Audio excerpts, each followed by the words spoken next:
I don't. All right. Somebody said they can hear me. All right. So we're in. Hi, Brian Parker here. I am doing my live stream. A lot of people signed up. That's why I'm sitting here worried because nobody's saying anything. But I see three people. I'm probably one of them are in this. Hi. I would. Hey, hey, Christopher Law's back. Look out, everybody. It's the law. Um, I'm here for questions. Obviously, a couple of things I want to talk about directions. Um, Sometimes you go through a hearing and you get really mad because you know the judge is wrong. That's easy to say because I always think everybody's wrong and I'm right. But that's what makes me who I am. But I had a hearing on. I had a hearing last week where it became very clear that the court had not read a single thing. And when you, as you've been doing this for a while, you get tipped off about that. So you go, oh. So you immediately think I'm going into appeal mode. Sorry, my associate Lucky is climbing up. I'm immediately going into appeal mode, and I started laying the foundation for an appeal. So I say, here's the facts, here's the law, here's why they're wrong. Bill of sale, no connection. I mean, the bill of sale had go to exhibit 2 if you want to see the debt. Exhibit 2 didn't apply. I mean, I had him nailed it, 10 out of 10. And the judge's response was, yeah, that sounds like semantics to me. So that feeling I got was correct. And so now I'm going to appeal him first to circuit. And if I have to go to Court of Appeals, fine. I've been looking for a case that I can take to Court of Appeals. I've got one set up because, at least in this court, this is Michigan, the assignment law is basically how I believe it is, but there's no published case. So I got one appeal going, and I've got two going, and one of those is going to get to the right place, and I'm going to ask for it to be published. And this is another one where I'm going to tell the client, you got to appeal this because the judge is so bad. And this judge, I think he makes $150,000 a year in a what's called an up north community where he's not working that hard. I am, and so was. Now the counsel wasn't working hard. He just said, "We're just going to sit on a brief." So just really absurd. My associate Lucky is chewing on a wire. Hey, don't do that. Don't. Oh God, don't. So here, he wants to say hello. Say hello just once. Say hello. All right. Okay. Good. Now I got to tour. He's an associate cat. I don't know, whatever. So I'm going to appeal that, and I'm very confident I'm going to win that. But you can't talk like that. I don't assume anything. Frankly, a lot of times the circuit court may be friends with the judge, and I'm not saying sour grapes or anything, but you see stuff like that all the time. But it required the judge just do a modicum of minimum of work, and I laid it where you could really, if you stayed in touch, you could see I was right. It isn't that I'm right. I was right on the law, and I even quoted a law, and I showed the court they purposely missed a word so they didn't have to have a higher standard of burden. So I said, here's what the law says, and it says they have to be authorized, blah, blah, blah. He goes, oh, you're just arguing semantics. 30 years, I'm really 21 years old, but I'm so frustrated by the job. Look at all the gray hair. I'm 21. Look at me.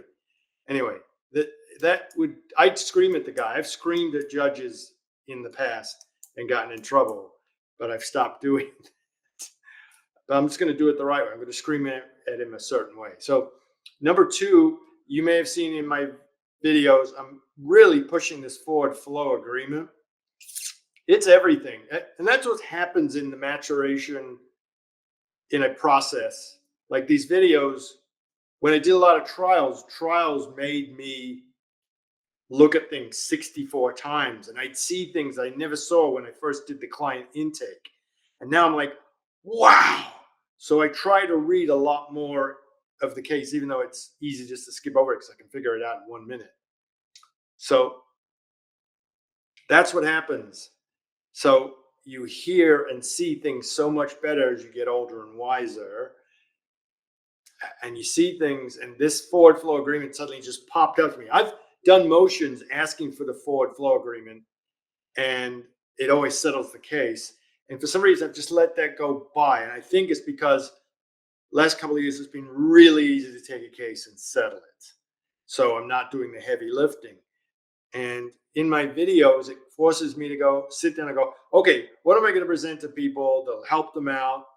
That's right there. Remember what we always say, Eula. Okay, I'm not going to do that. I don't have an editor putting music, but always use their documents against them. So I want you in my, you can see the forward flow agreement is everything. And that's the thing that just shot out at me. Every bill of sale says pursuant to the terms and conditions of the master sale agreement or the forward flow agreement. It's, and I love this word, the genesis of any case against you that uses a bill of sale. So we're going to start focusing on that. I'm going to do the best job I can to help you go that route. Number 3, the next video, though, is going to be about orders that are created. Yes, Christopher Law says, can you explain what the forward flow is? Okay, thank you. I'm going to do my next video on orders where the CFPB goes after a debt collector and the debt collector is screwed. And so what happens is better for both parties. They'll come to a consent order. And this one, it was $24 million that Portfolio Recovery had to pay and agreed not to do a laundry list of things again. That's 2023. In 2015, they were doing exactly the same thing. And so now they come in, and that was $12 million. So now the government goes, what, are you serious? We just told you last time. So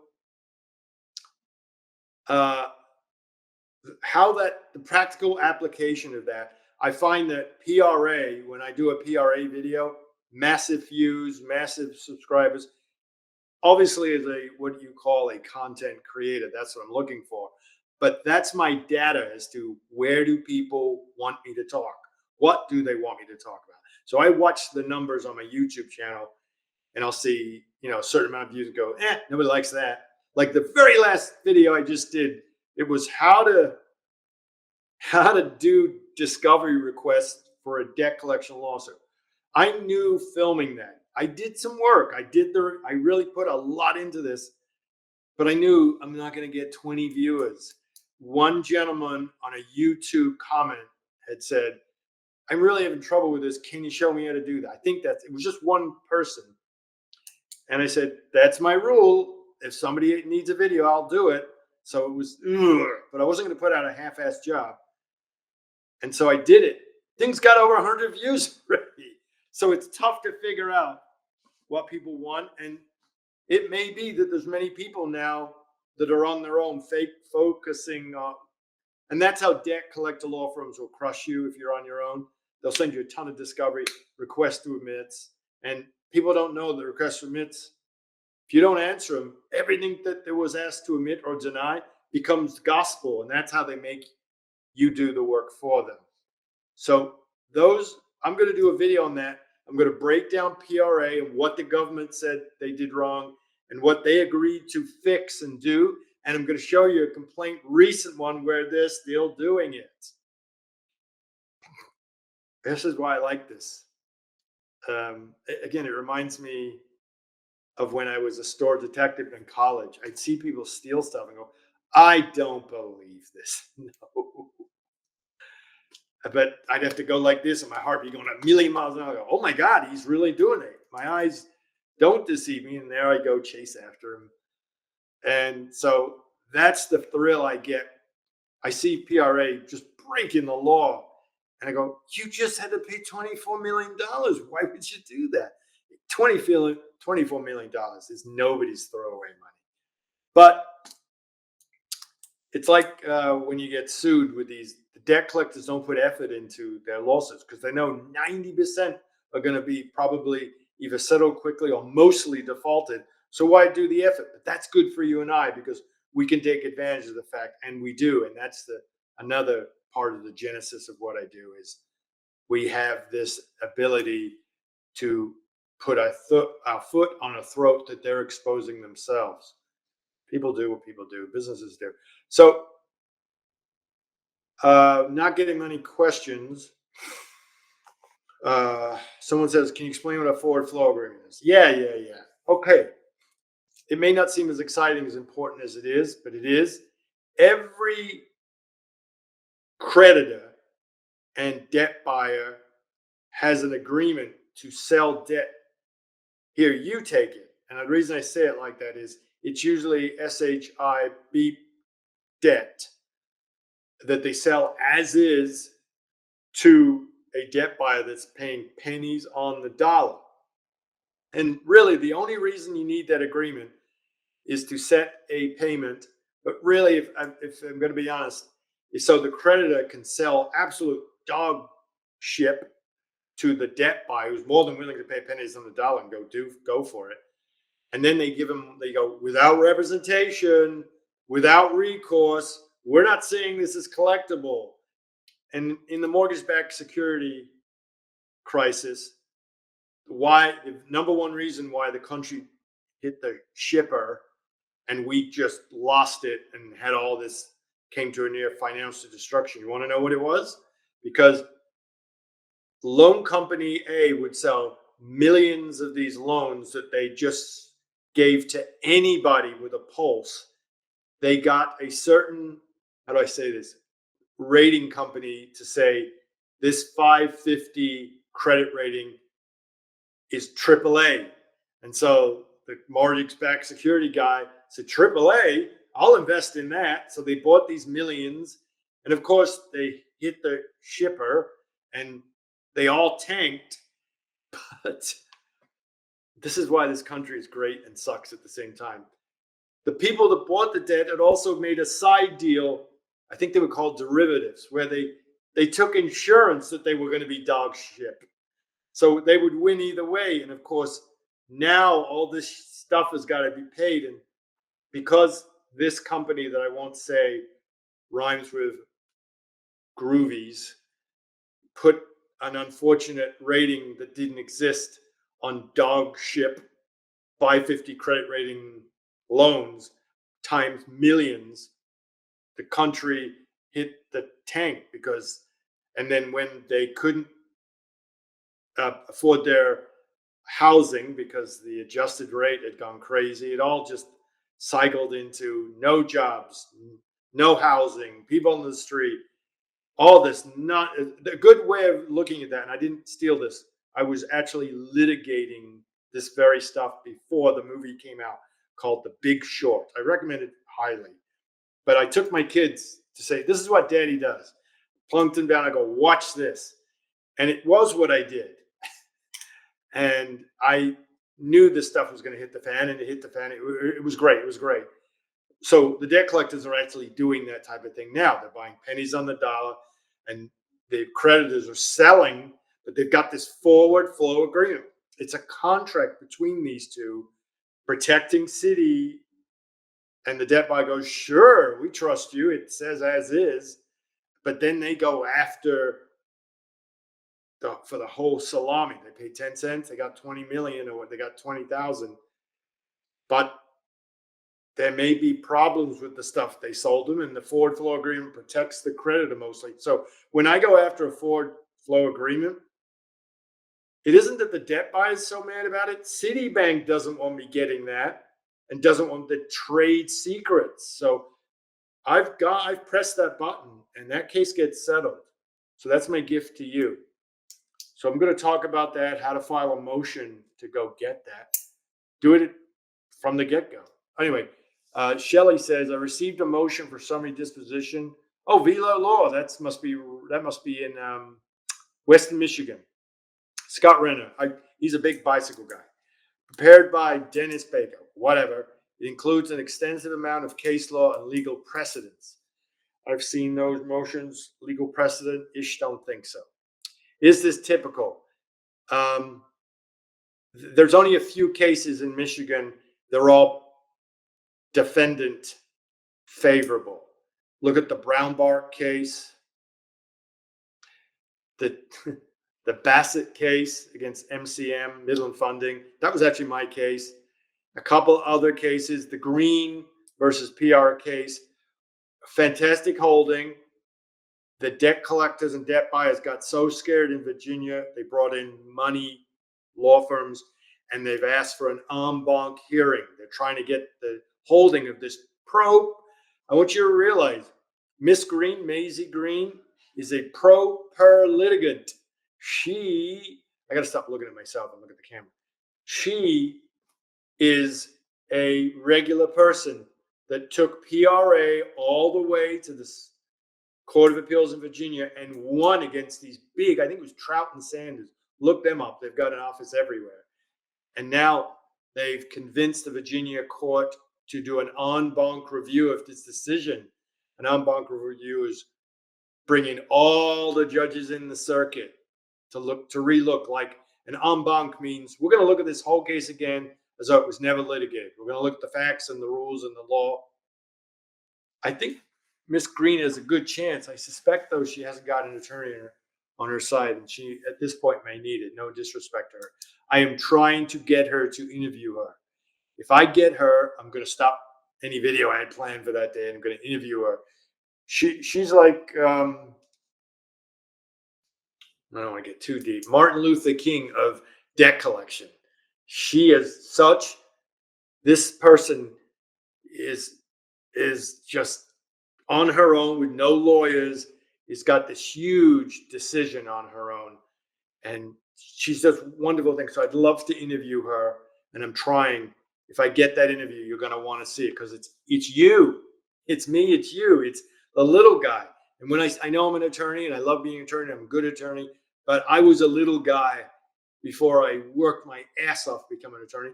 And the thing is about poverty, I'm going to tell you about poverty. You never lose it. It's like no matter what you do, you never lose it. Like it was only a couple of years ago, I stopped putting just $20 of gas in my tank and said, why don't you just fill it up? Because I don't know, $20. I mean, that poverty never loses. Every decision you make, it never leaves you. So I never forgot. I tell a story. I love suing this one guy in Michigan because he sued me once when I was a little guy. And that's pleasurable. And he did do something wrong. If he was right for what he did, but I'm like, wow, debt collectors really do this stuff to people. Go, and that's what got me interested in this stuff from a personal experience. So, Shelley, if you need me to, I'll send you. If you're in Michigan, I'll send you a template. Or just go on my, I know what you can do. Just go on my membership website. Go to LVNV Funding 2.0. I just put a couple of templates on there for you to use. You'll love it. It's very current. And I don't want to say this on the air, but look at the signatures of the transfer. If you're Scott Renner, it's not an LVNV Funding. You didn't say, Shelley, who it is that's suing you. You want to tell me that, I can give you a little bit more. Okay, so Shelley, Shelley says, what strategic advantages might they be aiming to achieve by including so much case law? There isn't that much case law, so that's curious. I saw in your video how to reply, but it isn't a reply. I'm not being an attorney, but it's a response. A reply is what they have a right to do if you respond and they get kind of scared. And that's just when you title something, you have to title it correctly. I'm not being sticky or icky or whatever. So there's just not that much case law. So I'd have to ask you about that. Who are you going against, Shelley? Brian, you have extensive amount of knowledge here. Just listen to an attorney I'm in contact with. They seem clueless about this as it relates to consumer debt, but just think this ABS applies to mortgages. Is this common? Okay, DNF, there's no case law. DNF sucks. You can kick them. Oh, it's not easy. I'll tell you why it's not easy. It is easy, but it isn't. You get the wrong judge like I had last week, and I'm pretty good at what I do. But That reminds me, there was someone that went before me and he did this thing, which they will ask you, a judge will, but you owe this there, right? But that's not the issue. The guy that's seeking the money from you, the company, has to first prove they have standing. And she did wonderfully. She gave it right back to him. And she said, well, what's that got to do with them owning it, essentially? I saw that. I'm like, bless her heart. It was just, I got to see it. It was right before. It's one of our great people here. And I saw that. I melted. And I tried to do the best job I can in laying out just because I thought she was in the audience. But the company brought, it looked like, it appeared to me, a summary motion against it. And she batted that back, but I'm not sure if she heard. He just says, I'm ruling for them pending some affidavit. So on my membership website, there's a motion how to handle the affidavit in that court. I don't think he's going to listen, but you can pump it up. I'm going to do what's called a motion for reconsideration. And I'm going to be rude. I'm going to say in that court where that judge ruled against me, he said, this is all semantics. So my motion for consideration is going to go, semantics, law, their facts, they screwed up. How is that semantics? Then again, semantics, law, facts, law, and just run his semantics BS. And I'm going to be, I go, how much do judges get paid to read? Did this guy, I mean, that's how mad I get. And I may do something like that, but I have to be careful because the judges, they're going to be reviewing this. But I'm done just rolling over.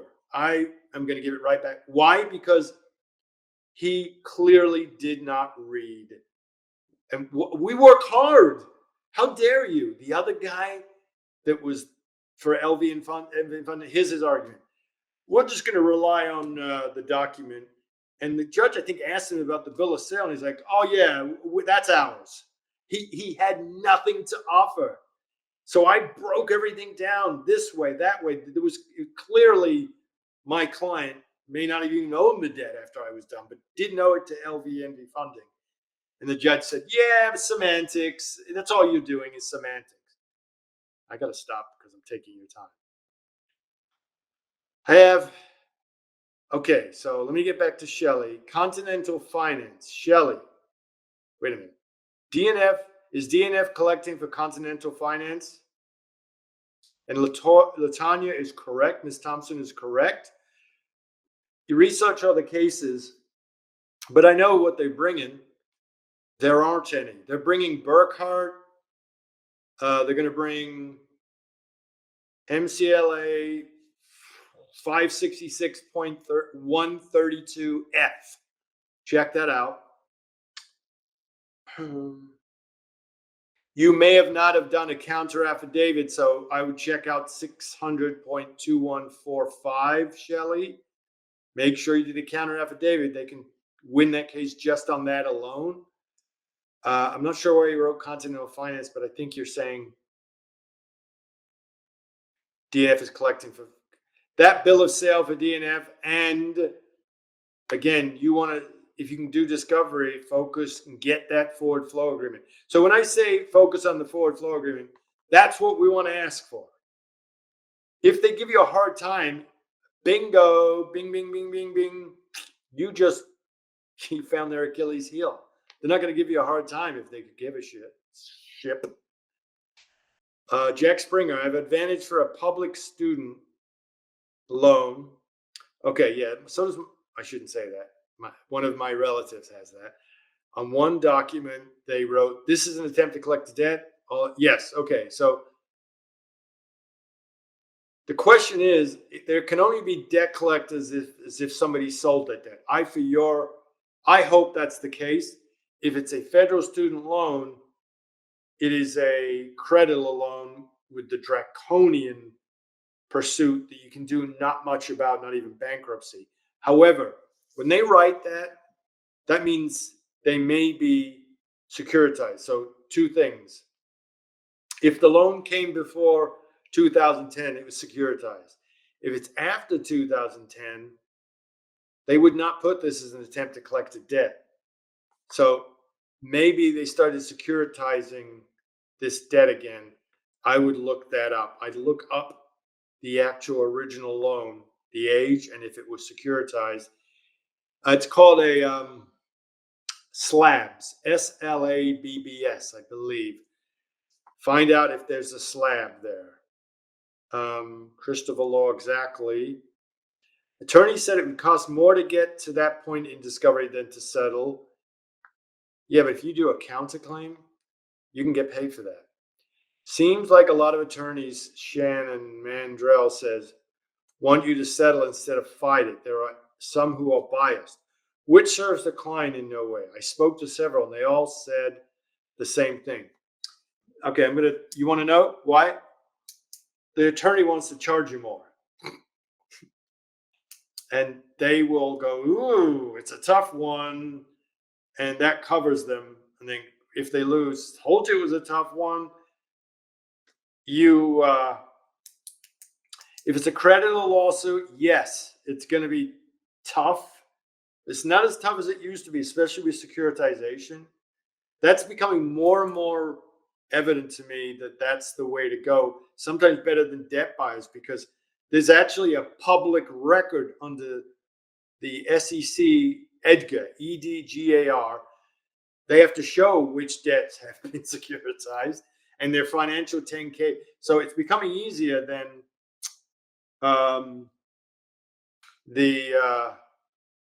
you got it, Jack Springer. That is a securitized loan. That's a 2010 or earlier, right? That is securitized, dude. Excellent job. Oh, there you just said it, Jack Springer. It is a 2008 student loan. So there you go. I didn't nail it. You nailed it. So that's securitized. That's why. So what does that mean? That debt got sold off into a master trust. By the way, why do I use the time of 2010? It goes back to my original discussion about the mortgage-backed security. We were in a financial, really terrible situation. Securitization was the cause of why we went in the toilet. So everybody stopped securitizing. It came back, and the debt buyers are doing it now. See all fintech, see WebBank, see Upstart. It's a big thing now. They're going right into it. Fortunately, they can't tank the economy doing it. So Jack Springer, you just hit a silver. You hit a gold. So go into your slabs, go into your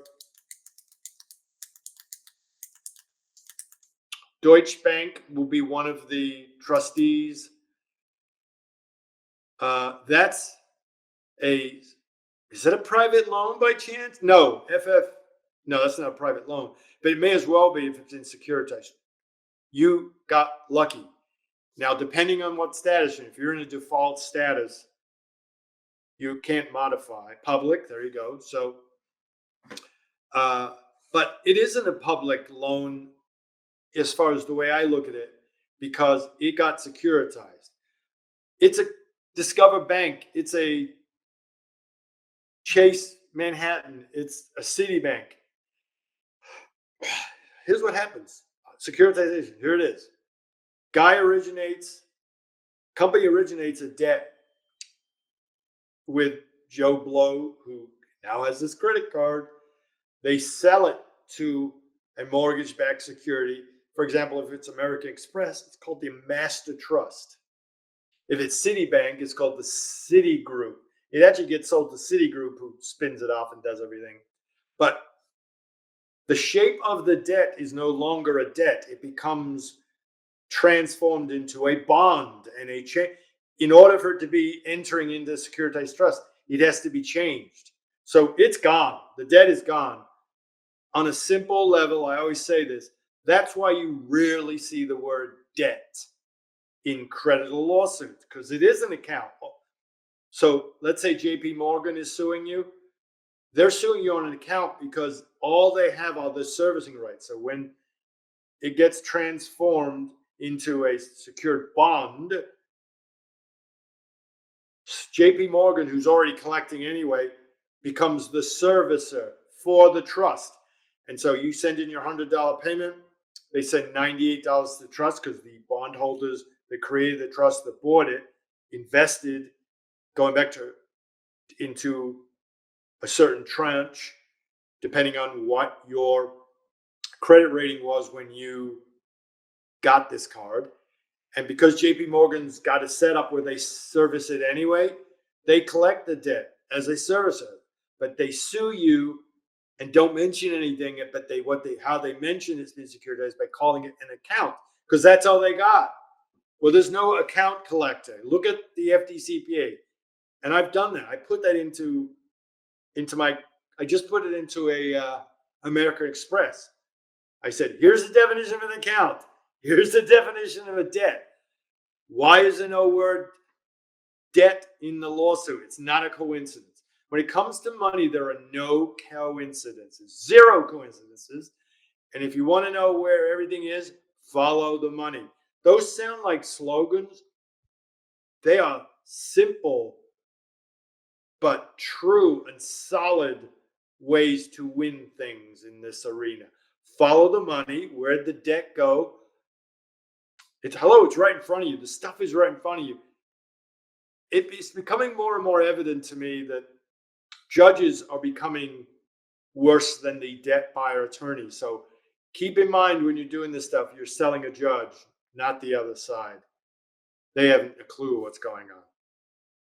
All right, Jack, I think you're in great shape there. Shelley, D&F Associates is an assignee of Continental Finance Company. That's a great case. The bill of sale, I hope you did a counter affidavit, but the bill of sale and their assignment is your friend. So rock and roll on that. Does anybody have any more questions? I'm on a run right now, so you may want to get me before I have a Biden moment.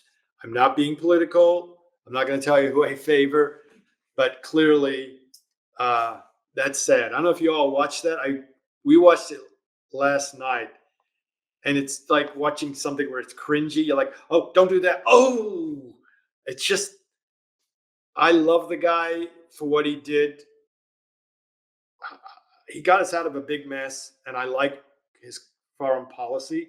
I'm not being political because I'll vote for the person, not the party, and that's as much as political as I will be. But he should get some credit.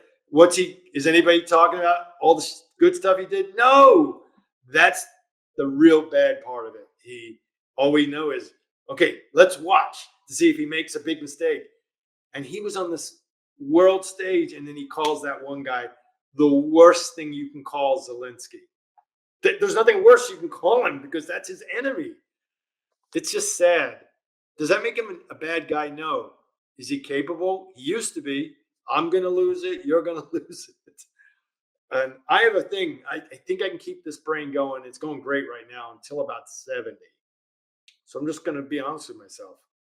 I watch attorneys that have not been honest with themselves. And I used to watch them in my 30s and 40s.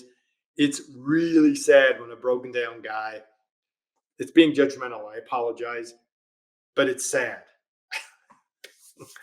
I have an ex-father-in-law that's probably close to that, although he's had his wits about him really, really well, but he's so close. And when they go, they go. Think about attorneys. When they go crazy, I'm just saying that generally, they cross a line. They can't be brought back to sanity. When you cross this, and that's attorneys, when you cross a line age-wise, you can't, there's no pill. Yeah, there are like ADHD pill. You're just going to be better when you are good. But once you cross the line, and Biden crossed it a long time ago, bless his heart. But now it's becoming must-see TV for the cringeworthy of it. And I apologize, I am not being political. I apologize if you think I am. Thank you, Brian. I beat Profolo yesterday, my friend. Oh, that's Jack Springer. I love victories. Thank you. I was having a Marco Rubio moment. I'm being political again. In Michigan, working on a Shelley, I'm working on a defend motion for more definite statement. Yes, yes, thank you. There, I did that video on motion for more definite statement for 3 reasons. Number one, don't have to answer. Let the other side know you're not. This ain't my first rodeo, buddy. I know what I'm doing. Now you have to answer this motion and do what you should have done when you filed the lawsuit, but you and I both know you can't. You were hoping I'd default. Number two, puts your position right in front of the judge. Number three, she's going to agree with you. You look at an LV unfunding lawsuit. There's who says what? I showed you 2 examples a week ago of where the lawyer wrote, and he writes it for thousands of times a day.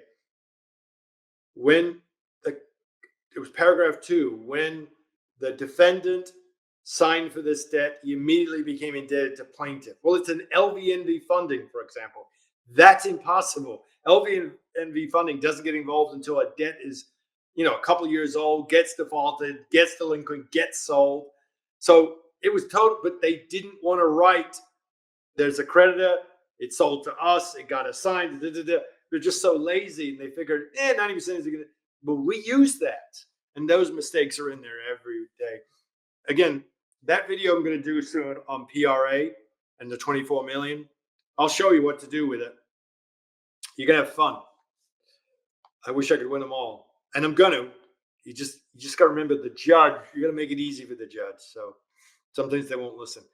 I'm in Michigan working on a defendant motion. Okay, Shelley, which Michigan state rules should I be listing in there?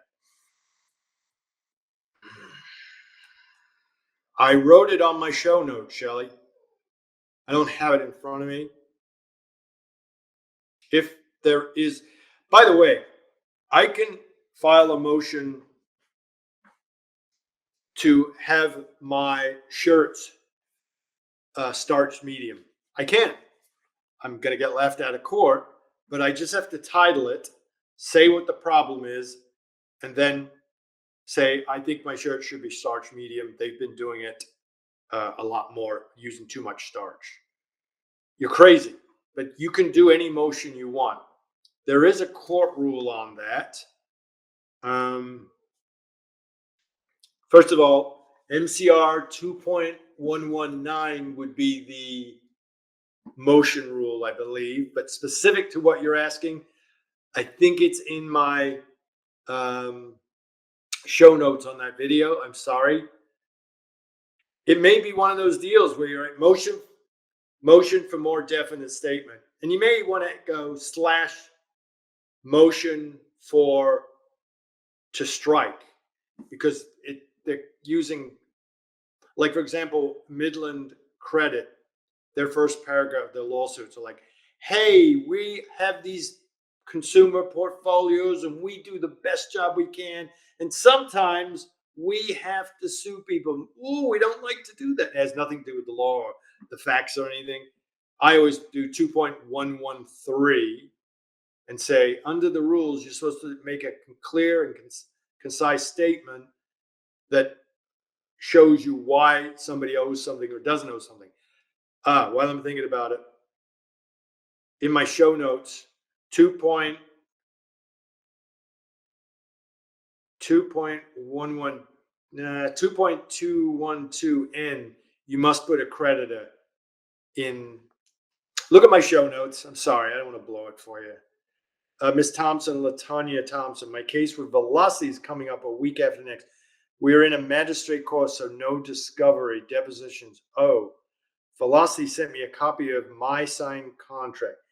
Okay, so there's a lot going on there. I don't know what state you're in, but Velocity has probably sent you a contract, either a web bank contract or an upstart contract, or a FinWise contract. It's not going to be a Velocity contract. You want to give me a little bit more information and tell me what state you're in? Thank you. How do I get the purchase and sale agreement? Easy. Just ask for it. Or, I say, I don't know what a magistrate court is, go to the rules and say discovery. How do I get discovery? You can do a motion for discovery. For example, in Michigan, you automatically get discovery in circuit court, which is any case above 25,000. In district court, which is any case below 25,000, the judge has to kind of give it to you, and there's no reason why he or she shouldn't. But once in a while, they already in their head are like, I'm dismissing this case, getting it out of here. And if you do discovery, they're on the clock. So a lot of courts, the legislature says you got to be done with each case within 12 months. So they get in the head, I'm going to get this done in 6 months. And so they stop you from doing discovery. You got to do a motion for discovery. And it's, yeah, you can do a motion is what I'm saying. I got to stop talking so much. Shelly says, I'm thinking 2.111. You're probably correct, 2.115. The reason why I could find out in a heartbeat for you, but I fear that I will kill this live cast. It's very delicate, at least I think it is. So I can do that. It should be in my show notes, Shelly. Shelly, Shelly, you're busy. My LVNV lawsuit looks identical to the one you showed in the more definite. Beautiful. Excellent. Mwah. Take all my templates and use them. Jack Springer. Shannon, do what Brian teaches in video. He has a portfolio of it. You're very nice, Jack. That's extremely nice. Alice Daglin, what is the next step after a debt collector responds to a counterclaim? I'm not sure what to do now. Do you have a video to follow? Aha, okay, that's a good. Do I have a counterclaim video?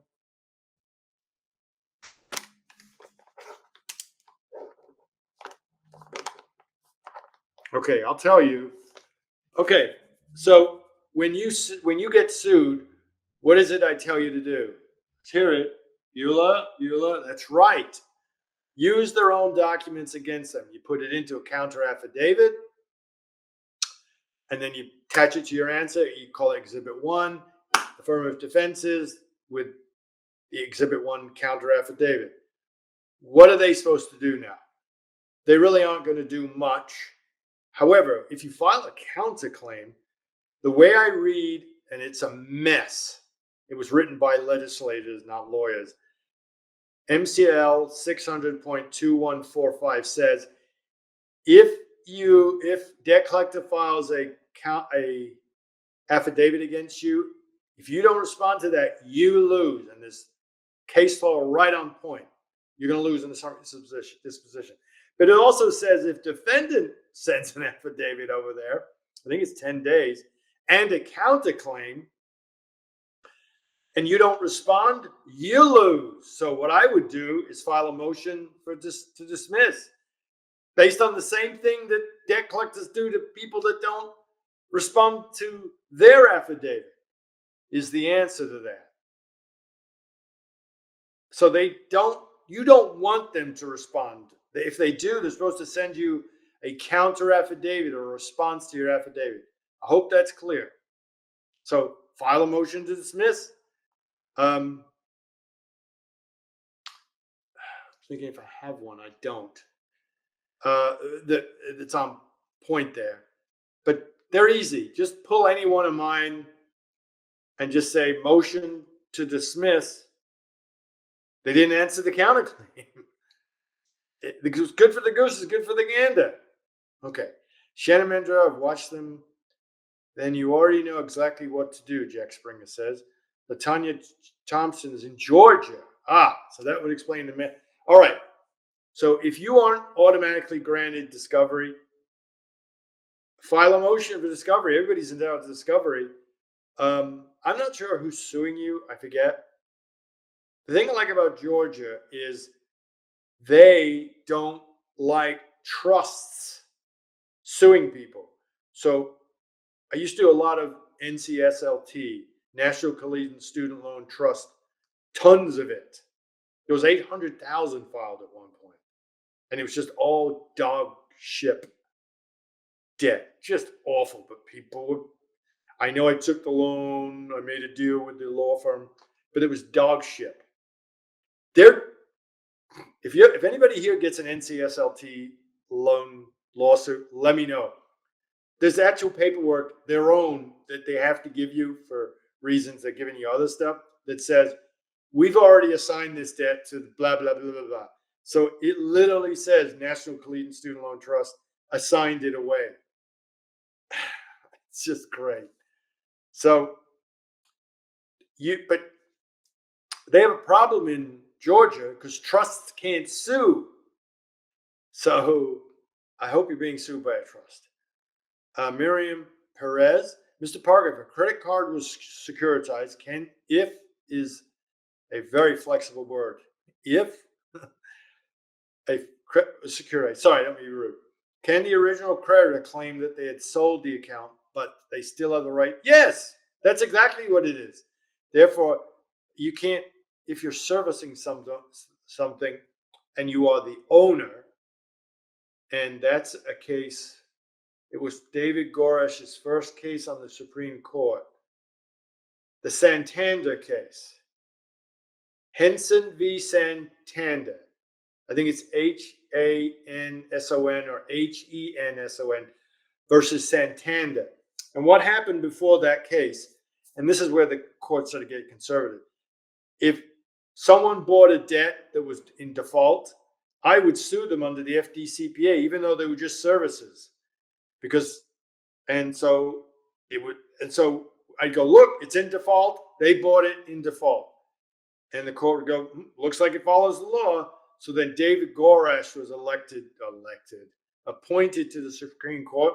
He took a look at it because someone didn't like what I did, and not me, but debt collectors. So they sent it up to the Supreme Court, and he said, the way I read the law is, even though it's defaulted, there's still services. Therefore, services are not debt collectors for some esoteric reason. And the reason was he read the law, and he might be right, sort of. You also, whoever has bought the debt, their primary purpose must be debt collection. So they buy debts to collect the debt rather than service the debt. So an argument could be made that the creditor, if it is a servicer, is not a debt collector. However, if it looks like a duck and walks like a duck and it swishes its little tail and it only has one partner for its entire life because they're monogamous, then it is a duck. So if a servicer acts like a debt collector, for example, we are debt collectors, or it's collecting for a party, because even though it's a servicer, it hasn't purchased the debt, like in the case of Santander. Santander purchased a bunch of car loans from Citibank in the Supreme Court case, Hanson versus Santander. Well, there's no debt collector involved, and now they own it. However, to answer your question, Miriam, your question was, if a credit card was securitized, can the original creditor claim that they sold the account but still have the right to service the account? Therefore, they can sue or sell or collect. They can collect, they can't sue. They don't have standing. They don't own it, right? Remember how they became services? Because it got sold to who? The securitized trust. So they don't have standing because they don't own the debt. They're acting like debt collectors. They're not a Santander qualified entity that Garas says they're just services or creditors. This is what he really meant. So Citibank was the creditor. They sold it after delinquency to Santander, which is a Spanish card finance company. It's in parts of America too. So in a sense, Garas is saying Santander lives in the shoes of the original creditor. Therefore, they're creditors. They're not debt collectors. They're collecting their own debt.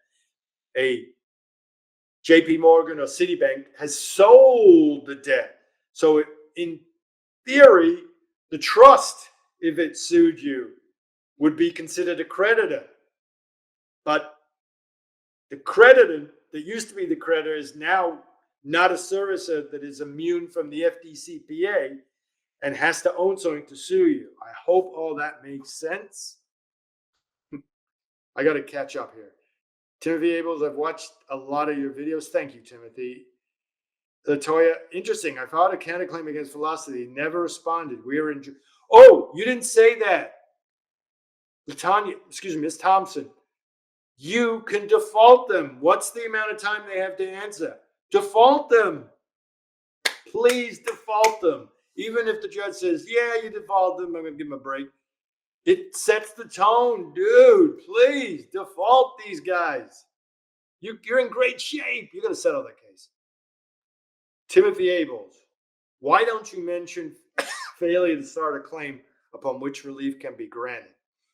Fantastic motion. Failure to state a claim.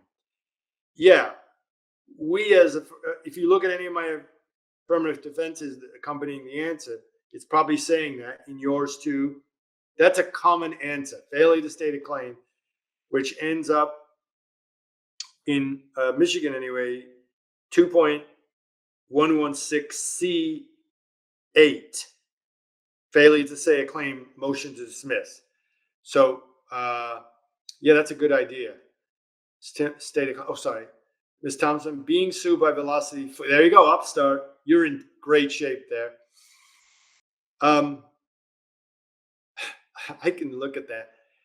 Upstart has no right to sue you. I want you to go find an assignment that shows the original credit, which I think in your case is probably WebBank or FinTech, FinWise, or one of those Cross River Bank. I bet it's Cross River Bank or Blue Ridge Bank. Go look and tell me if there's an assignment between the original creditor and Upstart. And also, the original creditor will show you under what's called a certificate of loan sale. We sold it to Upstart. The date will be 6 days or 6 months later than the bill of sale that says somebody sold this thing to Velocity. It's really cool. That's one of those where I go, am I really seeing that? That can't be true. You're gonna love that. I'd love to have that case. How can banks prove damages? They just show that they did something as a result of you doing something and it cost them money. So the debt collector, Alice Daglin, Timothy, I didn't mean to just push you off, but that's how you show damages. How much was spent? Or how much did they have to spend as a result of something you did or didn't do? Alice Daglin, so the debt collector sent it to another attorney to respond to the counterclaim, and they did respond to the counterclaim, but there was no affidavit attached. So do I still send it? Yes, they have to do what's called, what is it? A counter affidavit. They're you. You got them. Hope it's a Michigan case. Timothy Abels, I'm being sued by Discover Bank through debt collectors. They sent me a 4-page summons with zero proof. Are they waiting to see if I respond to produce documents? Okay. Parker's number one rule, AAA. I never let anybody tell me how to litigate. I litigate, and you do what you want to do over there, but I'm litigating my case. So do not look into the heart of your opponent. We don't give a shit. You do what you got to do and know. And that's a very common thing. What is the other side thinking? Probably about their dinner, not about you. It's just like I heard a great expression talking about how people, they think people are watching them and they feel judged all the time. So a guy goes to a party that's got this affliction. He feels judged all the time. And he's really scared about going to the party. So he goes to this party and there's 25 people there. He's thinking, oh God, they're all judging me. And guess what the other people are thinking? They're all judging me. So don't think you know what's in the other side, the other person's head. You do you, and you litigate the crap out of that case the way you want to. At this point, they've not met the burden of proof. Timothy, fantastic. Make sure you have the counterclaim that says that. Counter affidavit that says that. Miriam Perez, thank you for the explanation, Mr. Parker. You got it! Exclamation mark. Alice Daglin, does a certificate of service count as an affidavit? No. The certificate of service says you serve something. Latanya Thompson, yay! Right back at you. LOL. Laughed out loud. I got a landscaper that's going to cause a lot of noise right now. If anybody hears it, sorry. I'm going to keep pushing unless you want to get rid of me. Latanya Thompson, excellent. You're in. Latanya, you are so money, you don't even know how much money you are. You are money. Because now go look. You'll see it won't even be titled, by the way, but they call it a certificate of loan. It'll say Cross River Bank is the originator of something. And we sold it to Upstart Network Inc. And it'll say date, let's say March 23rd, 2023. The bill of sale will say Upstart Trust 2023-3 Hold DeMayo sold the thing to Velocity 6 days before they say they sent it. It's total BS, but you've got to look at the numbers, man. The complaint will say, yep, we own it, but they don't. You've got to have a timely affidavit from Cross River to whoever's claiming they sold it to Velocity. That is so broken. I do that in my sleep. I literally do that in my sleep. I sleep about 4 hours a night. Timothy Abels, I'm a truck driver, so I have my mind to myself. Yeah, man. Miss Thompson, LOL again. Thank you. Yep. Okay, one day before. Ain't that great when you get that? There's no way out of that. You got them. Now, break it down. That should be in your counterclaim. Also, you want to do request to admits. Does that say 2023, March 22, that you gave it to Velocity March 23, 2023, before you even owned it? Something to that effect. It's great. They file this shit and go, see, Your Honor, we own it. I sometimes want to pull my hair out because it's so bad. But that's where we live. We live in that 10% where we're going, no, we're not going to take that anymore. It says exactly what we think it says. Okay, Timothy, I listened to your videos. Oh, I'm so sorry, Timothy, that you have to listen to my horrible voice. You're supposed to stay awake. And I'm feeling more confident about defending myself. That makes me feel good. I hope I do make you feel good because you just made me feel good. Oh, Alice, I really appreciate all your info and videos. Thanks. You got it, Alice. Through the looking glass. All right. Latanya Thompson, who's a frequent flyer right now, and my account number is not listed on the list of, yeah, I simply go, are you serious? Why did you even file this lawsuit? But they hope that they'll slide right through and the judge is lazy. Ms. Thompson says, thank you for all you do for us! Exclamation mark. You got it. Right back at you. Timothy says, you mentioned that a counterclaim is a good bargaining tool. Yeah, it's got to be appropriate. I think you just said you had a Discover Bank card, and I would argue that's an FDCPA violation. If they're pursuing you for a debt they don't own, they don't have standing, and it's in a secure trust, what they may come back at you is, and this happens when I do a counterclaim, I'll tell you, now I know. They'll do a motion for arbitration. So look for that. They'll want to put it in arbitration, which, by the way, is a win for you that they're that scared that they want to do it. Because I don't like being in arbitration because somebody's going to pay something and you lose the court rules and you lose the rules of evidence. I don't like arbitration for that reason. They have their own rules, and if Discover pay for them, who do you think they're going to rule for? But arbitration has its place if they have you dead nuts, dead to right, and you're going to be paying $20,000. Then go to arbitration, and maybe you walk away with $10,000. But the thing about arbitration is, if you do arbitration from day one, that case is over with in 2 months. If you stick with the law and the rules and the court schedule, you got a year.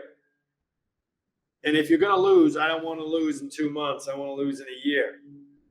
I'm never going to lose. That's my head. But if you face that possibility, and we all do, I'm going to wait a year. And during that year, I'm going to fight. I'm going to find holes in the other side, or I'm going to get it settled in a year because they'll have enough of me and they'll have enough of you. By the way, I'm an attorney and I can kick some ass. They're more scared of you, unrepresented. I know debt collectors. I've been friends with them, and I'm not an a-hole. I get along with people, but when it comes to my clients, they come first, right? And by the way, I used to be really militant and hard ass. I wouldn't talk to anybody. I wouldn't agree to anything. I wouldn't compromise. It got me a lot of victories. I got me an ulcer. It got me a bad reputation, and people didn't want to work with me. But it was good. But once I got gray hair and got older and started getting along with people better, I settled more cases. So if I've got a good case, but I'm an a-hole, they're likely to fight me. And I'm telling you, I don't like the attorney, so I'm going to fight him. A big corporation will go, this guy keeps winning. Bring in this law firm and that law firm. And I had that. I had these law firms coming out of the blue blood, $1 million law firms. So that didn't do my client well, even in the best case, if this is dragged out for years and they're in depositions and I'm in court every week. So you find a happy medium. If you get put into a situation, I'm having a Biden moment. My point is, if you're not coming off as an a-hole like me and you're a regular person, they're going to work with you once they stop victimizing you. So you have the magic potion of becoming educated and showing them that you're going to be a real problem in front of a judge. They do not like that because they're going to see that judge 50 times that week. And if you got beat or run around, see, what you do is you expose the debt collector's weakness. What's their weakness?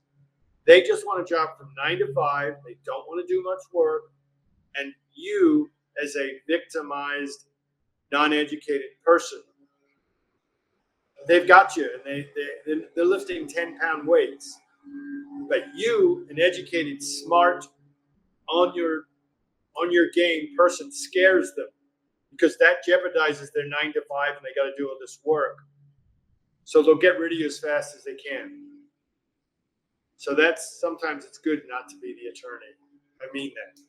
So don't be fearful, but be educated. I tell you, I talk to them. They do not like non-represented to know this stuff because it embarrasses them in front of the court. Judges sometimes will go, she's not an attorney. You need to step up your game, Mr. I've seen it. So they'll get rid of you if you're educated to your benefit. Ray says, have you seen them add a person from the plaintiff company as someone to certify the debt? Never. They'll bring someone and go, this is it because we say it is. You can knock that out of the park quickly. It's like a document entered in the docket stating that the person from Chase will be a witness. All right. Chase does not want to show up. There are rules in states. It used to be what I would do is I'd have a debt buying case bought from Citibank. So I go, okay, I want to talk to a Citibank custodian of the record on this $5,000 debt. Citibank has sold the debt. They don't want to bring that guy in. Or it's just not that big of a debt flying into upstate Michigan from New York City. So because some states are sort of too red, if you will, they pass rules favoring debt collectors so that now all they need to do, and I think that's what you're talking about, Ray, is have a certified document from a guy that says, yep, this is what happened, this is that, and it's notarized. In Michigan, it's under MRE 9112, 9111. It's probably accompanying or a comparable number in your state. And it is called the certification rule. Now I know, showing we don't need to bring the guy in from Citibank. He's sending in a notarized document.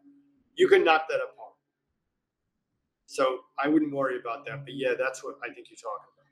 Tim, he who walks away from the fight first loses. My favorite is it's not really. It's not the size of the fight in a. It's not the size of a dog in a fight. It's the size of a fight in a dog, and that is so true. A lot of depositions I do, I let them know right away that I'm just insane, and they suddenly you see the awareness. Oh, crazy guy, and that pays dividends. I never stop. I just keep coming and coming. And it's not the size of the dog in a fight. It's the size of the fight in the dog. You can do that without being an a-hole with your educated hit. Just telling the truth. And again, their documents serve it up for you. I've said statistics in my videos. 80 to 90% of your case is already done for you. I stand by that. Timothy Abels, under 1692G, they claim to be debt collectors, but never sent me my rights. All right. Then they are, you immediately,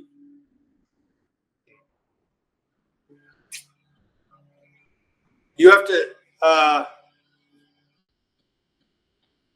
would file a motion with the court that they are violating, or I would sue them. I would sue them for violating 1692G. You know what I would do? Send them a validation letter. If they ignore that and keep collecting, then that is a direct violation of 1692GB. Thou shalt cease and desist until you validate the debt. I've got plenty of letters you can do that with. I've got videos just on that alone. Check out my MCM video, for example. In some of my creditor videos, I attach the letter to send. I hope that helps. And you've asked that. Do I need a letter, or are they compelled? You can compel them. I wouldn't compel them. I do it my way. If you think they're going to ignore you, do it in a way that benefits you down the road by sending that letter. Certified return receipt requested. Alice, I'm not sure where to find the motion to dismiss example in your collection. I've got a video. I believe I'm wearing this shirt. How to hack of a motion for summary disposition. But I would go to the LVMV funding 2.0. I just put motions templates on there for you. I hope that helps. If you it's right there.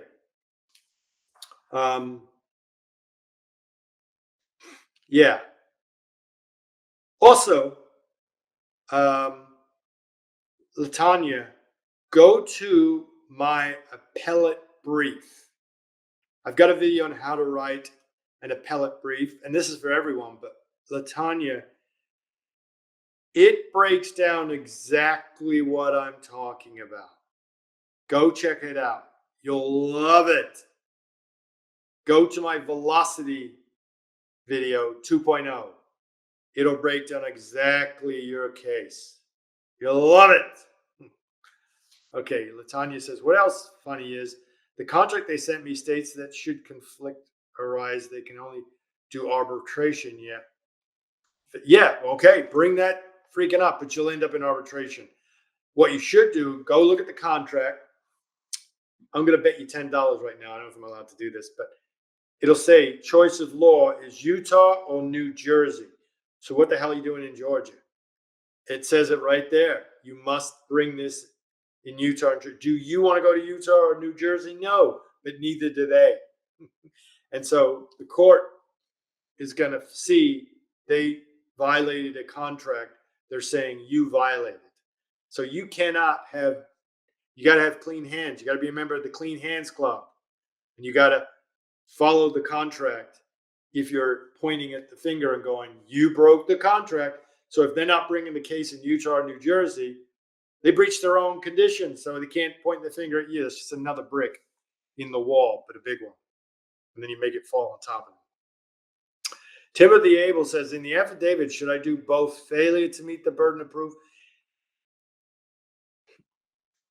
Here's another expression, Timothy. Bring it or lose it. Look at me. I'm 165 pounds. Should I punch the guy and kick him? You're damn straight. And I do all that. And I probably get my butt kicked still, but you bring it all. Do you think let me ask you this. Do you think the debt collector says, we got to go easy on Tim? Act accordingly. Okay, you want to knock him out, dude. Latanya Thompson, I used unclean hands in my counterclaim. Good. I got ink all over mine. All right. Hey, we're almost an hour and 15. I'll keep going if you've got more. Bring it or lose it. We got through the landscaper. The landscaper came through. He's coming back. Hey, but keep going if you want. Ray says, what's a good place for me to find a nice Chianti? No, he doesn't say that. What's a good place for me to find Florida case laws that replace the ones in your JP Morgan counter affidavit? Or do you have any on the top of your head I can write down?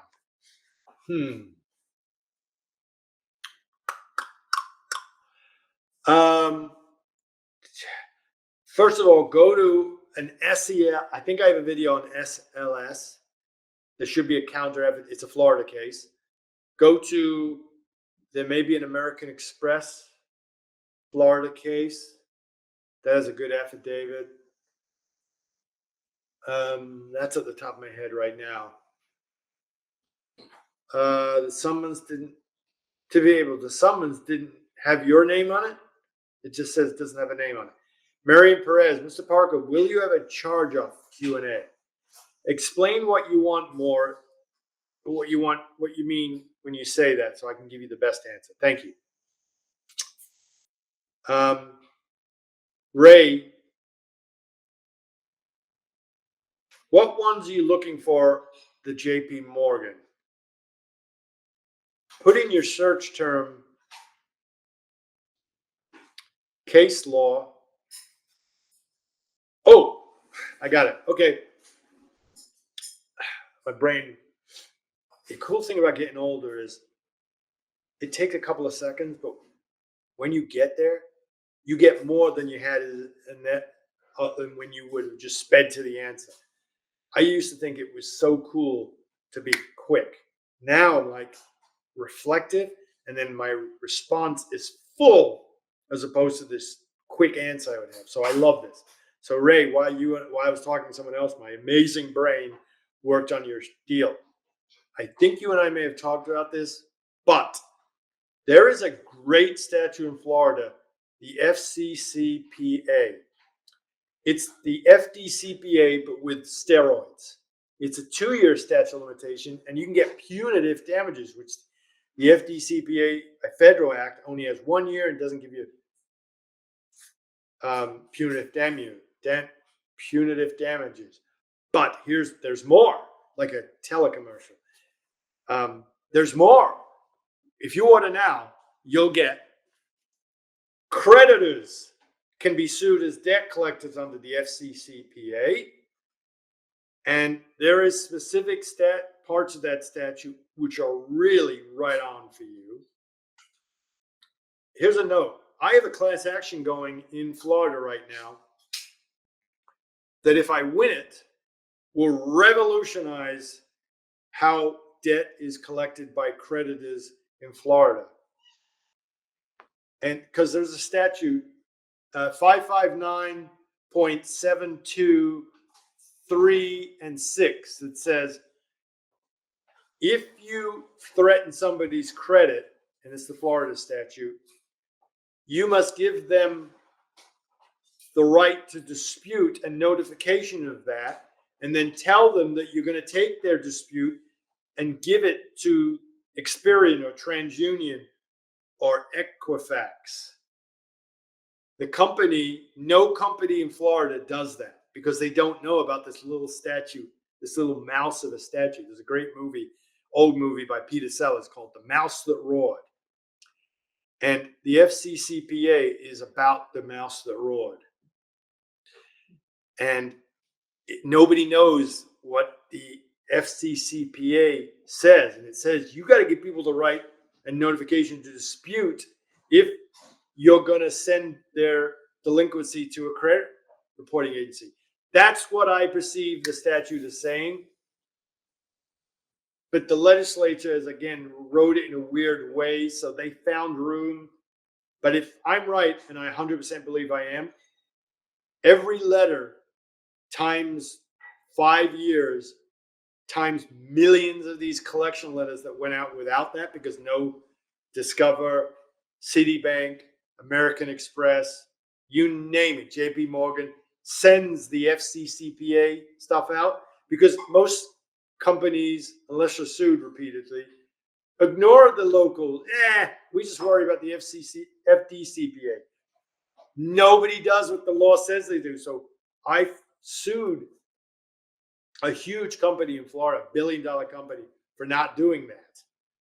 So we'll see what happens. So go to the FCCPA, Ray, is what I'm saying. I want to quote Field of Dreams, Ray. No, you, Ray. Oh, that makes me tinkle. Okay. We got a frequent flyer here. Timothy. Someone's was a cookie cutter, someone's was a genetic. Yeah, you take advantage of that. Timothy says, I want to bring up that this someone's was 0 calories is a waste of. Do it. Do it respectfully, but do it. Tim, the server mentioned that I was being sued by Discover for debt. The server has no privilege.